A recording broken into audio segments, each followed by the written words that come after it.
Hello friend, आप सभी का स्वागत है एजुकेशन लाइन में। दोस्तों, 10th क्लास सोशल साइंस के जो ऑब्जेक्टिव टाइप क्वेश्चन है फर्स्ट टर्म एग्जाम और सेकंड टर्म एग्जाम दोनों के लिए वेरी वेरी इंपॉर्टेंट जो क्वेश्चन है वो इस वीडियो में हम आपको बताने वाले हैं। आपदा प्रबंध जो आपका टॉपिक है उसमें जितने भी क्वेश्चन है सारे क्वेश्चनों का पीडीएफ है दोस्तों। उसमें अपन सभी क्वेश्चनों के बारे में बात करेंगे विद आंसर के बारे में। तो दोस्तों 2022 बोर्ड एग्जाम को लेके बहुत ही बड़ा ये जो अपडेट आया है, जो कि बदलाव हुआ है, उसी के अकॉर्डिंग दोस्तों ये जो पेपर है वो यहाँ पे तैयार किया जा रहा है आपका टॉपिक वाइज। तो यहाँ पे अपन चलिए दोस्तों बात कर लेते हैं सारे क्वेश्चनों के बारे में और क्या क्या उसके आंसर है। तो आपसे छोटी सी रिक्वेस्ट होगी, अगर आप चैनल पे नए हैं तो चैनल को सब्सक्राइब जरूर रखें ताकि ऐसे ही जो रेगुलर वीडियो है वो आपको मिलते रहेंगे। फर्स्ट क्वेश्चन देखिए दोस्तों, इनमें से कौन सा प्राकृतिक आपदा नहीं है। तो चार ऑप्शन जो दिया गया है उसमें ऑप्शन नंबर डी आपका सही आंसर होता है और नीचे दिया भी है, यानी कि आतंकवाद आपका कोई भी प्रकार का प्राकृतिक आपदा नहीं है। सुनामी एक प्राकृतिक आपदा है। बाढ़ एक प्राकृतिक आपदा है। भूकंप एक प्राकृतिक आपदा है।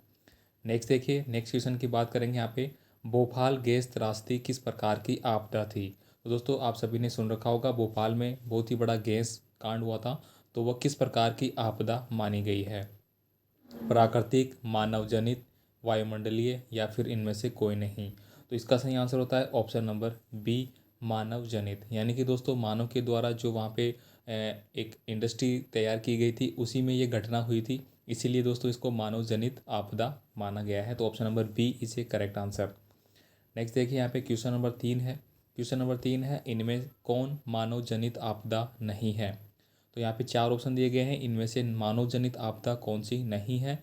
तो रेल दुर्घटना, आतंकवाद, सांप्रदायिक दंगा या फिर इनमें से कोई नहीं। तो दोस्तों रेल दुर्घटना मानव द्वारा नहीं है, ये सॉरी ये है, लेकिन आतंकवाद है और ये है तो नहीं है पूछा है, तो इनमें से कोई नहीं, ऐसा नहीं है। रेल दोस्तों मानव के द्वारा तैयार किया गया एक साधन है और इसमें कोई भी दुर्घटना होती है तो उसमें मानव जिम्मेदार होता है। आतंकवाद भी मानव के द्वारा की जाती है। सांप्रदायिक दंगे, लड़ाई झगड़े ये भी इनके द्वारा किए जाते हैं। तो इसका सही आंसर ऑप्शन नंबर डी। अगला क्वेश्चन देखिए दोस्तों, बिहार में भूकंप कब आया था। तो दोस्तों बिहार में भूकंप कब आया था, आपकी बुक के अकॉर्डिंग ये क्वेश्चन है। 1934, 1904, 2008 या फिर 1997। तो इस प्रश्न का सही आंसर है ऑप्शन नंबर ए, 1934 में बिहार में भूकंप आया था, जो कि एक प्राकृतिक आपदा का घटना है। अगला देखिए दोस्तों, यहाँ पे नेक्स्ट क्वेश्चन है, सुनामी एक प्रकार का है। तो सुनामी एक प्रकार का क्या है। समुद्र में भूकंप का आना, स्थलीय क्षेत्र पर भूकंप का आना, द्वीप पर भूकंप का आना या इनमें से कोई नहीं। तो दोस्तों समुद्र में जो भूकंप आता है उसी घटना को अपन सुनामी के नाम से जानते हैं। तो ऑप्शन नंबर ए आपका करेक्ट आंसर है। साथियों आपसे रिक्वेस्ट होगी, चैनल पे नए हैं तो चैनल को सब्सक्राइब करके बेल आइकन दबा के जरूर रखें ताकि आपके एग्ज़ाम के रिगार्डिंग जो अपडेट इंपॉर्टेंट क्वेश्चन पेपर्स है वो आपको सभी टॉपिक वाइज, सभी सब्जेक्ट वाइज, सभी क्लासों के लिए प्रोवाइड करवा दिए जाएंगे। नेक्स्ट देखिए यहाँ पे क्वेश्चन नंबर 6 है, भूकंप किस प्रकार की आपदा है। तो दोस्तों भूकंप आपकी एक प्रकार की प्राकृतिक आपदा है। तो ऑप्शन नंबर सी आपका करेक्ट आंसर है। अगला देखिए यहाँ पे, महाराष्ट्र में भूकंप आने का मुख्य कारण क्या रहता है। अधिक रेलगाड़ी के लिए, वृक्षारोपण आंदोलन के लिए, शहरीकरण या कोयला बांध का निर्माण। तो दोस्तों क्वेश्चन नंबर 7 का सही आंसर है ऑप्शन नंबर डी, महाराष्ट्र में जो भूकंप आने का मुख्य कारण होता था वह कोयला बांध के कारण है। अगला देखें यहाँ पे क्वेश्चन नंबर 8 है, भूकंप का मापन किसके द्वारा किया जाता है। दोस्तों ये क्वेश्चन वेरी वेरी इंपॉर्टेंट है, आप इसको ज़रूर अच्छे से याद कर ले, लिख ले। तो भूकंप मापने का जो यंत्र होता है दोस्तों उसको बोलते हैं अपन सीस्मोग्राफर, सॉरी रिएक्टर स्केल। तो ऑप्शन नंबर सी आपका सही आंसर होता है। नेक्स्ट देखिए यहाँ पे क्वेश्चन नंबर 9 है, निम्न में से कौन प्राकृतिक आपदा नहीं है। तो इसका सही आंसर ऑप्शन नंबर बी, हिंसा।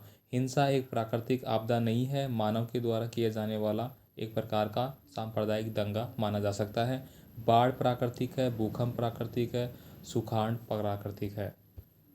अगला देखिए दोस्तों यहाँ पे नेक्स्ट क्वेश्चन है, यहाँ पे क्वेश्चन नंबर 10 है, इनमें से कौन मानव जनित आपदा है। तो दोस्तों मानव जनित आपदा सांप्रदायिक दंगे, आतंकवाद, महामारी, उपयुक्त सभी। तो इसका सही आंसर है ऑप्शन नंबर डी, ये सभी दोस्तों मानव जनित आपदा के अंतर्गत आते हैं। क्वेश्चन नंबर 11 देखिए, ये एक बार रिपीट हो चुका है क्वेश्चन। नेक्स्ट क्वेश्चन देखिए दोस्तों, यहाँ पे प्राकृतिक आपदा किसे कहते हैं, निम्नलिखित विकल्पों में से कौन सबसे अधिक सही माना जाएगा। तो सबसे अधिक सही माने जाने वाला जो विकल्प है प्राकृतिक आपदा का वो ऑप्शन नंबर डी है। इसमें धन को व्यापक हानि पहुंचाने वाली आकस्मिक जो दुर्घटना होती है उसी को प्राकृतिक आपदा माना जाता है। अगला देखिए दोस्तों, यहाँ पे क्वेश्चन नंबर 13 है, इनमें से कौन विस्तृत क्षेत्र को प्रभावित करने वाली आपदा है। विस्तृत क्षेत्र को, तो यहाँ पे भूकंप होगा, ओजोन परत होगा, ज्वालामुखी या फिर बाढ़। तो इसका सही answer option number B, ozone परत का जो क्षरण है वह एक विस्तृत रूप से प्रभावित करने वाली आपदा का रूप माना जाता है। नेक्स्ट देखिए क्वेश्चन नंबर 14 है, आपदा प्रबंध किसे कहते हैं। तो आपदा प्रबंधन दोस्तों भूकंप को कहेंगे, सुनामी को, प्राकृतिक आपदाएं को, स्वच्छ पेयजल का संबंध किससे होगा। इसका सही आंसर ऑप्शन नंबर सी, प्राकृतिक आपदाओं के दुष्परिणामों को कम करने का उपाय किया जाना आपदा प्रबंधन का कार्य कहलाता है। यानी कि कोई भी जो आपदा घटित होती है उसको उसका प्रबंधन करने के लिए, ताकि वह दोबारा से घटित ना हो, उसके कारणों की जांच करने के लिए इस तरह के जो कार्य किए जाते हैं वो आपदा प्रबंधन में होंगे, और इसकी ये सही आंसर है। नेक्स्ट देखिए क्वेश्चन नंबर 15 है, इनमें कम विनाशकारी आपदा कौन है। सबसे कम विनाशकारी, जिसमें कि जन धन की जो हानि है वो सबसे कम मानी जाती है, भूस्खलन, सुनामी, बाढ़ या सूखा। तो इसका सही आंसर होगा ऑप्शन नंबर ए, भूस्खलन। दोस्तों भूस्खलन सबसे कम विनाशकारी आपदा है, क्योंकि ये एक पहाड़ी क्षेत्रों में आती है जहाँ पे जनजीवन काफ़ी कम होता है, इसीलिए इसको कम विनाशकारी माना जाता है। सुनामी दोस्तों समुद्र में आती है, तो समुद्र का जल स्तर जैसे ही ऊंचा होगा उसके आसपास का जो क्षेत्र होगा वो पूरा पानी से घिर जाएगा। बाढ़ में भी काफ़ी सारा जो क्षेत्र है उसको प्रभावित करता है, और सूखा सूखा ओवरऑल बहुत बड़े एरिया को प्रभावित करता है। तो इसमें ऑप्शन नंबर ए सही आंसर है। नेक्स्ट देखिए यहाँ पे क्वेश्चन नंबर 16 है, क्वेश्चन नंबर 16 में है, बंगाल की खाड़ी का चक्रवात किन महीनों में भयानक होता है। बंगाल की जो खाड़ी से चक्रवात उत्पन्न होते हैं वो सबसे ज़्यादा कब अपना भयानक रूप रखते हैं। तो चार ऑप्शन के अकॉर्डिंग इसका सही आंसर होगा ऑप्शन नंबर डी, अक्टूबर और नवंबर में चक्रवात है वो सबसे ज़्यादा भयानक होते हैं, जो कि बंगाल की खाड़ी में आते हैं। अगर दोस्तों भारत की बात करें यहाँ पे, तो ये आपका पूर्व हो गया, ये आपका पश्चिम, ये आपका उत्तर और ये आपका दक्षिण। तो भारत में जो मानसून सबसे पहले स्टार्ट होता है वो दक्षिणी पश्चिमी मानसून होता है, यानी ये पश्चिम हो गया। तो इधर से जो मानसून आता है वो सबसे पहले होता है, यानी कि गर्मियों में जो मानसून होता है वो इधर से एंटर करता है। और सबसे ज़्यादा जो बारिश होती है वो मालाबार तट, केरल का जो तट है वहाँ पे होती है। और दक्षिण छोर की बात की जाए तो दक्षिण छोर में जो आपका आइसलैंड है वहाँ पे सबसे ज़्यादा बरसात होती है। नेक्स्ट देखिए यहाँ पे क्वेश्चन नंबर 17 है, बाढ़ प्रबंधन में किस बात पर सबसे अधिक ध्यान देना जरूरी होता है। तो दोस्तों बाढ़, अगर कोई भी इलाके में बाढ़ आती है बार बार, जैसे कि आपने सुन रखा है कि ब्रह्मपुत्र नदी है हमेशा अपना मार्ग बदलती है, असम में सबसे ज़्यादा बाढ़ का क्षेत्र रहता है। कोसी नदी है बिहार का शोक माना जाता है, हर साल बाढ़ का क्षेत्र बनाती है। तो इस तरह की घटनाओं को सही करने के लिए, उनका आकलन करने के लिए किस बातों का सबसे ज़्यादा ध्यान रखना चाहिए। तो ऑप्शन नंबर बी होगा, यानी कि नदी के दोनों ओर तटबंधों का निर्माण करना। यानी कि अगर ये नदी निकल रही है इधर, तो दोनों तरफ आपको तटबंधों का निर्माण करना होगा। अगर ये मार्ग बदलना भी चाहे तो उनको जगह ना मिले और वो इसी एरिया में प्रवाहित होती रहे, इससे बाढ़ का हालात कम बनेंगे। नेक्स्ट देखिए यहाँ पे क्वेश्चन नंबर 18 है, इनमें से कौन भारत का सूखा क्षेत्र माना जाता है। पूर्वी राजस्थान, पूरा मध्य प्रदेश, कर्नाटक का पठारी क्षेत्र या ये सभी। तो दोस्तों इसका सही आंसर ऑप्शन नंबर डी, ये सभी। भारत के अंदर अगर पूर्वी राजस्थान, यानी कि राजस्थान में ये पूर्व का स्थान है, ये भी सूखा माना जाता है। पूरा मध्य प्रदेश वाला भाग भी, कर्नाटक जो पठारी भाग है, ये सभी आपका सूखा के क्षेत्र में आते हैं। क्वेश्चन नंबर 19 देखिए, इनमें से कौन सा क्षेत्र भूस्खलन से सबसे अधिक प्रभावित है। तो ऑप्शन नंबर ए आपका करेक्ट आंसर होता है यहाँ पे, कश्मीर और उत्तराखंड। नेक्स्ट देखिए यहाँ पे क्वेश्चन नंबर 20 की बात करेंगे। यहाँ पे दोस्तों आप सबसे रिक्वेस्ट होगी, अगर आप चैनल पे नए हैं तो रेगुलर वीडियो प्राप्त करने के लिए दोस्तों चैनल को सब्सक्राइब रखें, और वीडियो अच्छा लग रहा है आपको तो प्लीज़ वीडियो को लाइक ज़रूर करें, दोस्तों को भी शेयर कर दें, ताकि वो भी आपके क्लास 10th के लिए या फिर क्लास 11 12 जो भी क्लासें हैं सभी के लिए धीरे धीरे आपको इंपॉर्टेंट जो MCQ टाइप के टेस्ट है वो आपको प्राप्त करते रहेंगे। यहाँ पे देखिए क्वेश्चन नंबर जो 20 है, सुनामी क्या है। तो सुनामी दोस्तों क्या है, विनाशकारी समुद्र की लहरें है। ऑप्शन नंबर डी आपका करेक्ट आंसर है।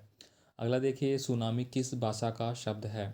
हिंदी का, अंग्रेजी का, जापानी या फिर अरबी का। तो दोस्तों ये जापानी भाषा का शब्द है, तो ऑप्शन नंबर सी आपका करेक्ट आंसर हो जाता है। अगला क्वेश्चन देखिए यहाँ पे क्वेश्चन नंबर 22 है, बाढ़ क्या है। तो दोस्तों बाढ़ क्या है, प्राकृतिक आपदा है, मानव जनित आपदा है, सामान्य आपदा है या इनमें से कोई नहीं।